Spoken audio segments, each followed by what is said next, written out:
Hey guys, welcome to Saturday question and answer right here on the Digital Outlook channel. And guys, I got a real surprise question and answer at the end of this that I really think you're going to enjoy. And I'll tell you what, boy, have we been hearing a lot of stuff in this space. And one of the big deals in this space has got to be real world asset tokenization. Now, this question comes right out of the comments. And the person gets out there and they're asking, hey, listen, how is it, like, how does my house get literally onto the blockchain? Like, how do I do that? How do I secure the title of my house on the blockchain? And guys, what we're talking about there is real world asset tokenization. Now, a lot of folks, we get it, we understand it, but there's a lot out there that are new to this space and they don't really understand it quite yet. So let's, try to address this. What is real world asset tokenization? Well, tokenization simply means a representation of a real world asset in a tokenized form on the blockchain. So basically what it is it shows, there's this like little bit, byte, whatever you want to call it, but basically it is a token. And that token represents the value of something in the real world, and kind of like that. And so in that capacity, it's how it's tokenized. Obviously, no one comes out and they digitize your house and all of a sudden it's just, in cyberspace somewhere. It's not like that. What they're really talking about is they're talking about a representation of the same thing, a clone of it, as you will. In fact, for your home, it's probably more like, the legal land description, the title of that home, who owns that home, and that is the deal. Now, on the blockchain, it provides a level of security that nothing else can match. Now, why is that? Well, it's because of the attributes of digital or distributed ledger technology and how it works. So there are some various attributes of it. Okay, so one of them, of course, is the pseudo anonymity. So it's not like totally anonymous in the sense that, they don't know you personally, but they can identify the wallet that holds that asset. That is a possibility and that kind of thing. So there is ways in which that, and of course, certain powers that be, like if you look at Chainalysis and things like that, they are able to probably trace that back to who the original purchaser was, just because, the KYC and registered onto exchanges and on and thus and such and things like that. But it has pseudo anonymity. And the big one, of course, is the immutability of it. Once that, that transaction, that asset is registered on the blockchain, the private keys associated with that give control to the holder of those keys. And there is no changing it without having the access to those private keys. This is where, when you have your stuff on a hardware wallet, a lot of people get confused. They think they're somehow, it's like a thumb drive and they're depositing all their crypto onto that hardware wallet. That is not the case. What actually is going on there, your assets are on the blockchain. It's the private keys associated with those assets that is stored and encrypted inside that hardware wallet. And that's why your seed phrase that you get when you set that thing up is so fundamentally important that, number one, you don't lose it, and number two, nobody else has access to it. So vitally important, because if you lost your hardware wallet, or it got crushed underneath the kid's bicycle, or your dog went and ate it or something like that, if you have your seed phrase, well, you get another wallet, you get it all on there, and boom, all your assets are back. You lose the seed phrase, it's not like the assets have been vaporized, but your access to them is gone.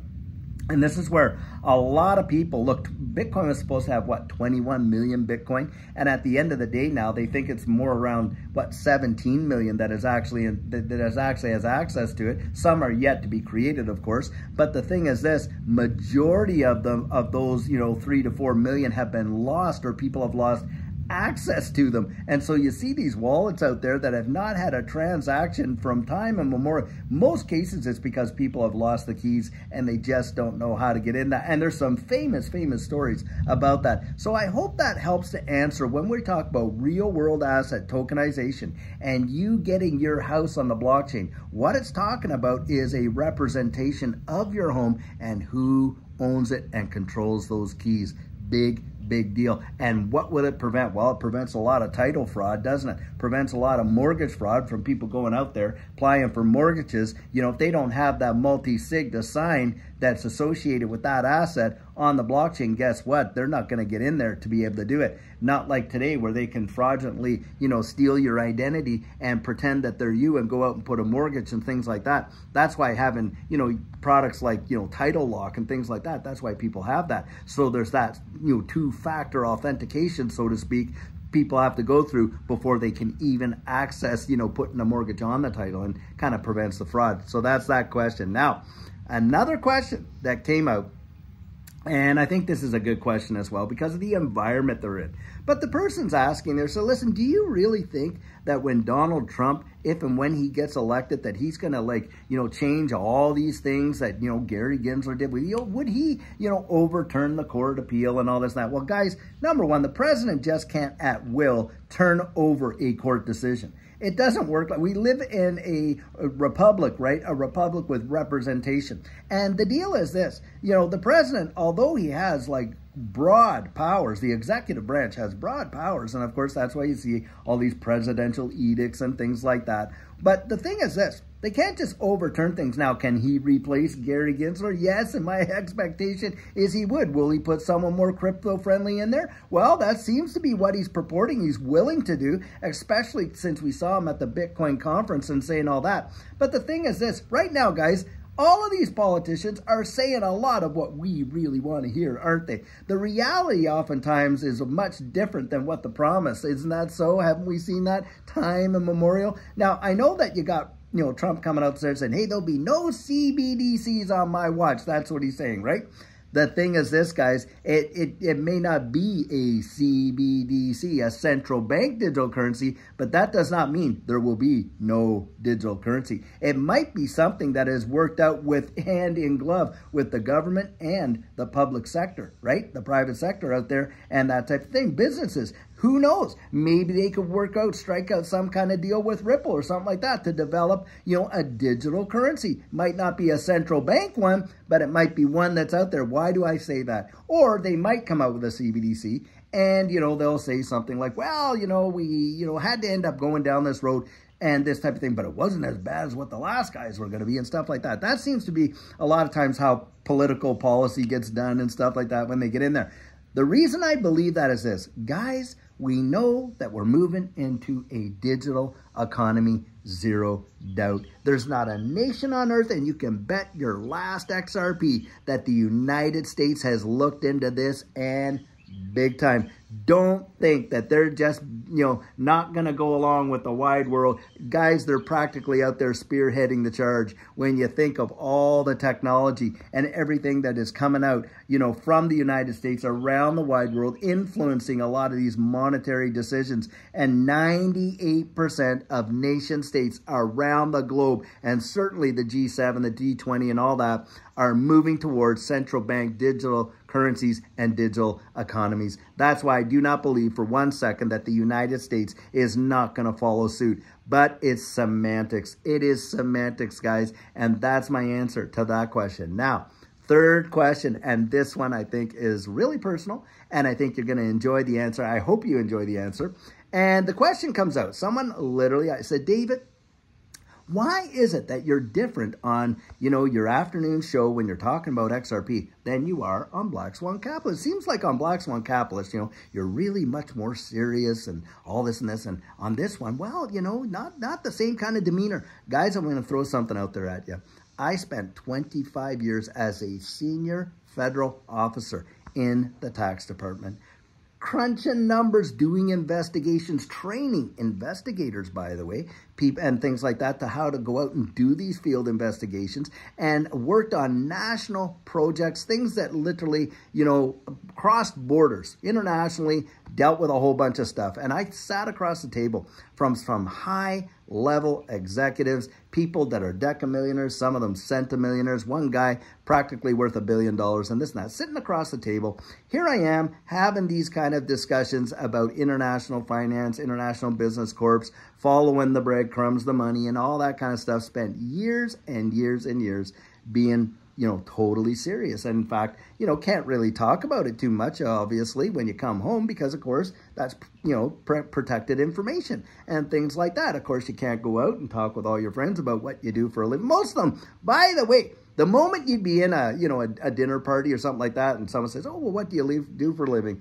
Judy and I would say, "Oh, well, we work in accounting." We'd say something like that, because the moment that you said you worked for the CRA, or which is equivalent to the IRS, oh my gosh, that's the last person you're talking to at that dinner party. They just, and they start confessing what they consider are, "Oh, well, I had this kind of tax situation," and you're like, hey, I don't want to hear it, don't need to hear it, stuff like that. Well, I spent decades like that, doing that. And so here I am, I'm retired. And I'm out there really trying to reach just the average folks, with information, and give it to them in a way that they can really, really enjoy it, digest it. So when I'm on the show, when I'm doing my own show, I'm as enthusiastic as can be, and that is the genuine me. I really feel that enthusiasm deep down the inside. Why? Well, number one, it changed Judy and I. It really revolutionized our lives. But number two, I get such joy out of it. I get such joy out of interacting with you. Now, I've had the pleasure, over the last couple of years, we have coached hundreds of people. And some of these people, they're coming from all walks of life: medical physicians, doctors, surgeons, dentists, sports folks, people, professional sport players in the NBA and different, sports and stuff like that. Some famous musicians, screenwriters and all that in that field as well. People that are really amazing, by the way, entrepreneurs. And boy, we love you. I love you guys for taking the risk. People out there that have also been big-time investors, that have family that have been involved in international finance. Some of these people are already worth deca millions that we have coached. And oftentimes I'm asking them, saying, listen, hey, you're already out there. What you're holding right here is a lot of people's goals, that kind of thing. Why are you out there talking to me? You know what they say? David, you understand this space in a way that I don't. And you know what? When I coach people, do you think that I give them a different level of coaching than I give the average? Not in your life. I share the same principles that, Judy and I practiced and shared. And it doesn't matter if you're worth 100 million, 10 million, 1 million, or you're just trying to get to be that status. I share the exact same. Guys, I really want you to make it. I want you to make it. That is an absolute fact, as God is my witness and friend. He is, by the way, my friend. I'm telling you, I want you to make it. And that is why there is a difference. Now, if I'm on someone else's show and they're asking me a serious question, yep, I'm going to give them a serious answer. You're going to see a different demeanor about who David is. But when you're watching my show, you're going to get the heart of me. You're going to get what I consider the best part of me, that enthusiasm, that belief, that confidence, that conviction. I'm going to share it with you guys. And by the way, if you think that Judy and I are out there and we've only spent, like I heard one of these influencers in the XRP space say, well, I've only invested 2 paychecks into XRP ever, and on. And I'm only holding gold and silver and this and this and that and da-da-da-da. And yet, they're out there, a major influencer for a long, long time in the XRP space, and that's all the confidence they're showing.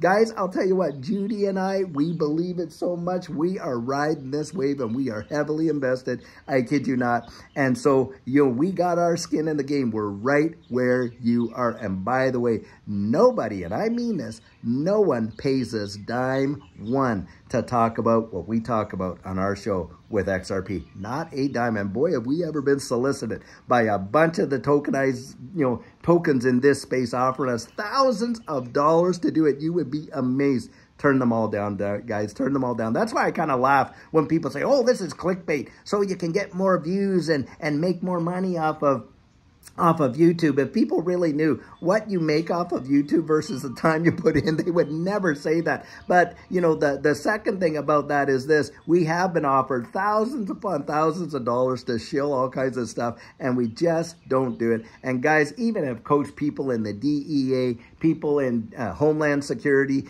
people in FEMA. We've coached high-level government officials as well. And I'm telling you guys, I want you genuinely to really get the real goods and to make it. And that is the answer to that question. So, hey, if anybody asks or you want to know, you can revert back to this video and mark it down. But guys, that's what it is. Now listen, it is the weekend, Saturday. I hope you're having an amazing time with your family, because Saturday and Sunday weekends are for family and friends. But tomorrow, guys, we're gonna have our Sugar on Sunday, and I cannot wait to come out here and share some nuggets of absolute amazing encouragement. So guys, until then, have a fabulous one and take care.